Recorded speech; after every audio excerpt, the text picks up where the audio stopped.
Welcome everybody to Monday Night Raw. We are on week number 2. We're just wrapping up Survivor Series, and boy oh boy, what a pay-per-view that was. We learned that Raw's champion sucks. We learned that SmackDown is the superior brand, surprising probably Astra, but apart from that, nobody. Yeah, pretty much. But one thing that did happen though, we got the Intercontinental Championship back, baby. And welcome to San Jose, California. To be fair, the Intercontinental Championship match was really the only one that had major stipulations to the brands, but here we are opening up Monday Night Raw Week 2 with Goldberg. Yeah, we mentioned this yesterday that he hasn't showed up yet. So here he is. I guess he heard us, or he heard that we were talking about him, and maybe he got a little bit angry. I think he's angry in general. A, he's opening the show tonight, and B, we haven't seen him in a week. I mean, think about it. If he's opening the show, that means he can go home early. Look at it that way. Good point. Good point. Scheduled for one fall. Oh, this man is beautiful. Look at those. Look at those pecs. Look at those abs. He looks so young. It's like he stepped out of a time machine. I don't know where you're going with this. I don't know. I don't know if you're trying to hit on him. A little bit. I don't think his wife will appreciate that. I'm sure she'll be fine with it. Or his kid, Goldberg's son. He's the real true star of the Goldberg family. You mean Gilbert? No. He has the kid. Oh, sure. Wow. We'll talk about this after the show, Astra. One big thing I do have to say, though, right here is we're in the lovely city of San Jose, California, the future home for TLC coming up in a month. Gonna be exciting. Is it? Yeah. Conveniently enough, I just spoke to the people backstage, and that's what they said. So. It's nice actually knowing where I am. Really, though. Huh. But, yeah. So Goldberg's got hopefully a good match lined up. I'm fully expecting the top of the top from backstage. Maybe Rusev's going to come out. Maybe Apollo Crews. Rusev crush Goldberg. Oh, that would be amazing. Let's see what happens. Goldberg go for the spear and get the Machka kick. Who's this? That's not Rusev. Nope. Who is this man? Could someone... Who is this guy?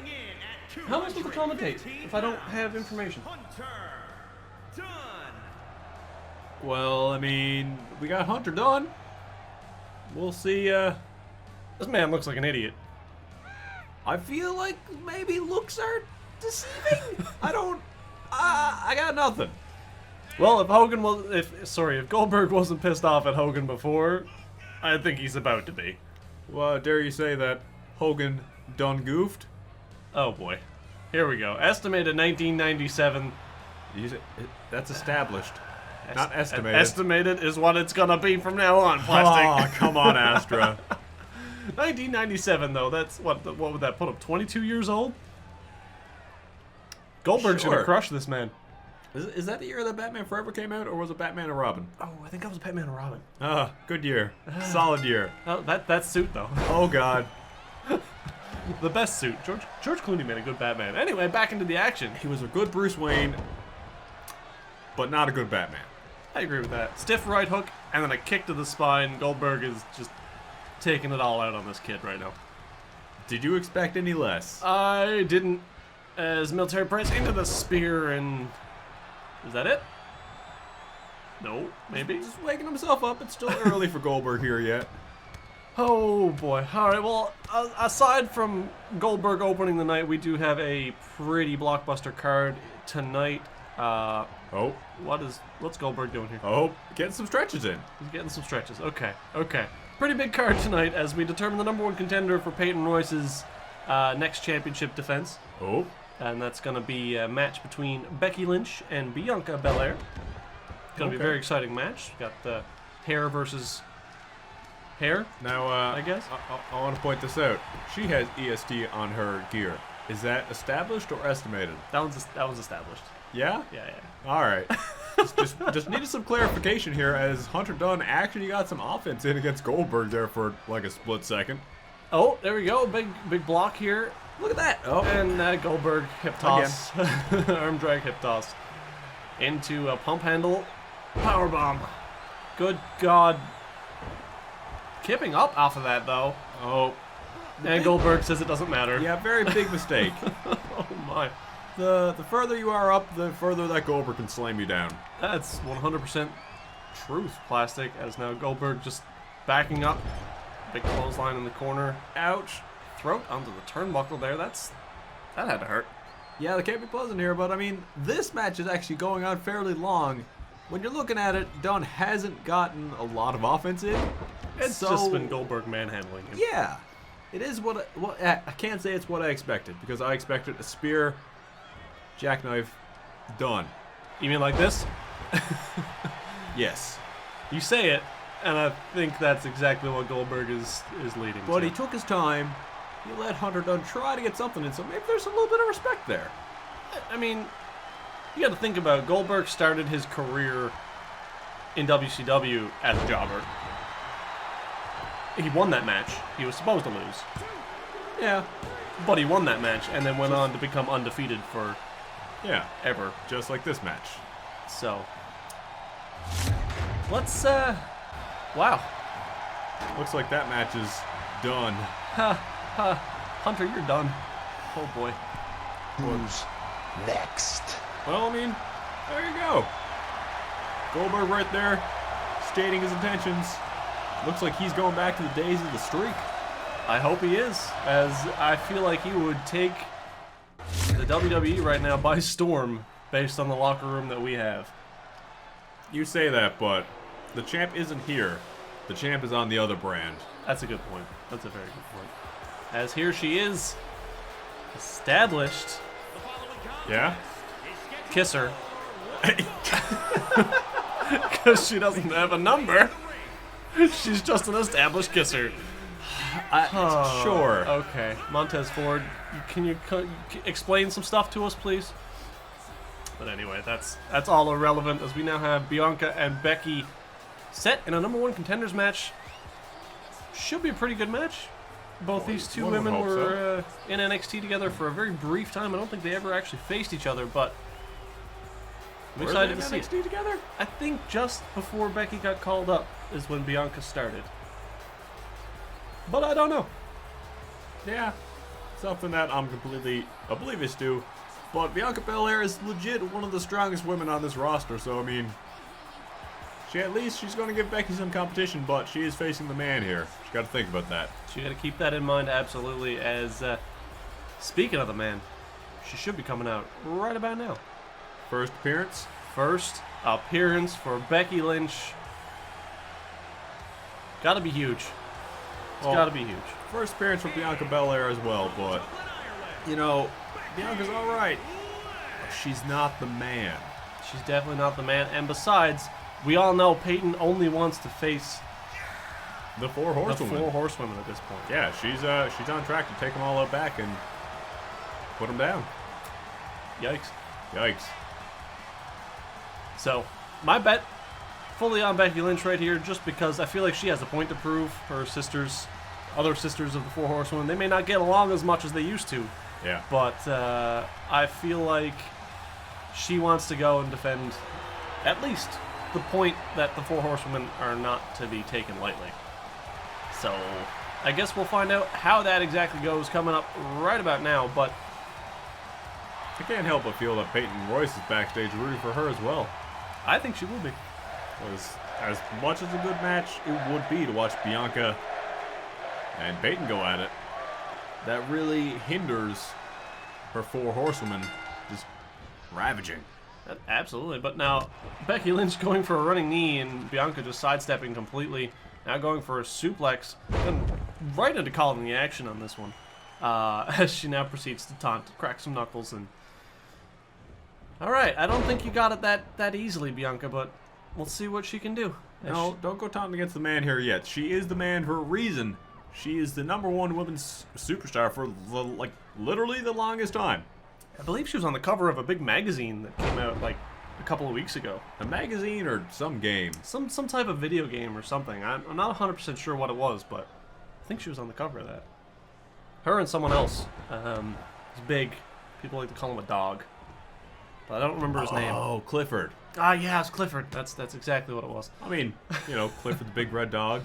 Becky Lynch is known for her fire red hair, so it only makes sense. It does make sense. As Becky Lynch reversing that, looked like she's going for Exploder. Instead, she hits a scoop slam. Oh, Completely transitioning out of that conversation.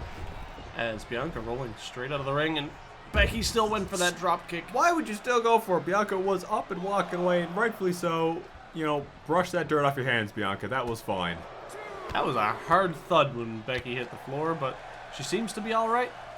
She just throwing Bianca back in the ring here, not going for a count out or even some damage on the outside here, surprisingly. Astra's thinking about something here. Yeah, I had to check my notes about something real quick, but it's irrelevant. It doesn't matter. As we see Becky go for a strange little double leg drop. One inverted, one just regular. Very interesting combination of moves here as a scoop slam of her own from Bianca. A little bit worried there when she did that leg drop that she was going to end up sitting on Bianca's face, but I don't know if that would have been a bad thing. Question mark? I'm not entirely sure. As now Becky with some quick strikes, big reversal from Bianca. A lot of back and forth there in that little sequence there, Astra. There is a lot of back and forth happening in this match in general as she picked her up for a suplex and instead just dropped her on her face. And Bianca is all show here so far. It's kind of nice to see. I don't really know. It is definitely a good thing to see in general from the debut of two female superstars. That it is. Finally getting to see a women's match on the main roster. That's a good thing. Not at a pay-per-view, I should say. Yep. So that's good. I heard some rumors floating around that the women were trying to start their own thing, but Vince ultimately shut it down for the time being. I mean, we know how that senile old man is. He gets like 3 hours of sleep every night. There we go, the Bexploder. He's not all there. He's definitely not all there. No. But maybe we could find something in the future so that everyone is accommodated. Who knows? Becky Lynch going for that disarmer. I can only imagine this match is about to end with Bianca tapping out. Unfortunate. There we go. There she is, putting her in the armbar. Ref, check it out. I think she's tapping. I'm not too sure. The ref is in really bad position there, but I don't think Bianca's giving up here just yet. Got to be in tremendous amount of pain here. So you say he's in a bad position. I don't think so. I think he's in just the right spot. What is... Bianca Belair just channeled the power of Odin. All right. So I guess we need to get... We should probably get an electrician to check the fuses in the back here to make sure that this show is okay and we can keep going here. But what in the heck was that? I don't know, Plastic. I think we need to at least talk to Vince and get him to contact the people that drug test your superstars, because I think Bianca may need to take a little bit of time off. That's unfortunate. Oh, we're going for something big here. Beautiful inverted Falcon Arrow move. Oh, but there you go, right there. Bianca Belair falling for the taunt, and Becky Lynch was able to get up and start working on her one more time. So just like that, she hit her finisher. Wasn't enough to put her away. I feel like that electricity may have caused some issues with Bianca, as I'm not sure she went to attack Becky with her hair that time. Very interesting choice. However, I believe she did reverse something big from Becky Lynch, and now, unfortunately, Becky is right back in control, even though Bianca had a moment where she could have. And now she turns it around again every time I say something. Back and forth, back and forth, back and forth. Beautiful. Just don't call it. Another beautiful Bexploder from Becky Lynch here. It feels bad glazing over the fact that Bianca Belair channeled the thunder. I got nothing. I got nothing either, man. We're gonna have to figure something out backstage and ask some questions, because that was crazy. And I guess we know what Montez Ford is into. Norse gods? Yeah. Apparently, Bianca is the offspring of a Norse god. That's wild. That explains so many things. The fierce strength, the beautiful, luscious hair. And I mean, the electricity part, look at her tights. Yeah, that's totally. It's the hazard tape. It is. Very interesting thing to point out there. As we see a running clothesline from Bianca after a beautiful inverted electric chair. It's actually not looking too good for Becky Lynch here right now. I'm a little bit worried about the fate of the 4 horsewomen. Oh no. Likewise, as we see this fireman's carry into a face buster, I don't even know what to call this. It's oh, she almost just lets her go and just lets gravity do the thing, which is a little bit nastier when you look at it. Absolutely. Nowhere near each other when they hit the ground. No. But Becky is looking to be out cold right here. Going for the pin now, referee. That is a rope break, referee. Not too sure, it's close. Oh, Bianca saying she's not done yet. Bianca, that may have been the biggest mistake of your career. Yeah, you don't wanna let Becky Lynch have any opportunity here like this. This is a big mistake that she's making here. Aside from using her performance-enhancing electricity. Yeah, I don't know why the ref didn't call a match there. I'm not sure. I feel like this match should have been called when that happened, absolutely, as I fear for both their safety. Like, I'm sure we've seen Kane and Undertaker do some crazy stuff in the past here. Oh, Becky caught up in the ropes a little bit here. But we haven't seen them like channel electricity and stuff like that, so no, we kind of have. Referee called the rope break on that one. Becky is not happy about that. That should not have been a rope break. I think her hair might have been on the ropes. Maybe that's why she grows her hair so long. Just so she can throw it at the ropes. That's a very wise strategy as far as I'm concerned. That's probably what I would do. Oh, there we go. Becky Lynch trying to whip Bianca into the corner, but reversal with a spear a la Goldberg. Maybe she got some inspiration earlier. Maybe she was watching the match backstage. Maybe they're good friends. I guarantee the majority of the roster was watching that match backstage. But once more, Bianca Belair, sorry. I was about to say, and quaking in their boots in the process. Yeah, 100% there. We're going for that reverse electric chair one more time. That's the 3rd time we've seen that get hit on Becky Lynch there. A beautiful reversal here. Becky Lynch got to try to be careful here that she doesn't get hit with that, whatever that move is that Bianca does. I don't even know. It's gross. Big drop kick to the face of Bianca Belair. Becky Lynch is on fire right now. After coming out of that electric chair, it's very scary move in terms of you're on someone's shoulders and then you're just on your face. Yeah, Becky going up to the top rope, giving a beautiful elbow drop there on Bianca Belair. Snapmare. And what are we gonna see from here? Actually, no, I think that was a float over neck breaker. Yeah. Oh, Snapmare would be to throw her into that position. My apologies. It would be, but there you go, just like that. Bianca reversed something there. Becky Lynch trying to go for something else here. Nice little DDT suplex. That was a interesting little maneuver. Put her in like the hammerlock position in a way, but it wasn't a hammerlock suplex or anything of the sort there. That was just a weird move. I liked it though. And now, middle of the ring, Bianca has nowhere to go. Let's see. This is probably going to be it here. I can only imagine. That referee's still looking at that booty. And that is it. Oh, that's what you Bianca. were talking about earlier. Oh, yeah. Get your mind out of the gutter. Be professional. I'm trying, man. I'm trying. I can't help it. Either way, though, the man comes out victorious. Peyton's got to be backstage, smiling. She's here, watching to find out who her next challenger is going to be. Yeah, I can only imagine. She is ecstatic here right now that she potentially gets to take down another one of the 4 horsewomen. I kind of hope she does. But of course, that is going to be at the next pay-per-view, which is TLC, Tables, Ladders, and Chairs. So oh my. I'm excited to see what the stipulation could be for that match. I don't know, submission match? Oh, yeah, maybe. That would put Peyton at a serious disadvantage. Yeah, does Peyton even have a submission maneuver? I've never seen her do one, other than maybe like sitting on them with the position. But other than that, right now we've got our main event for the evening.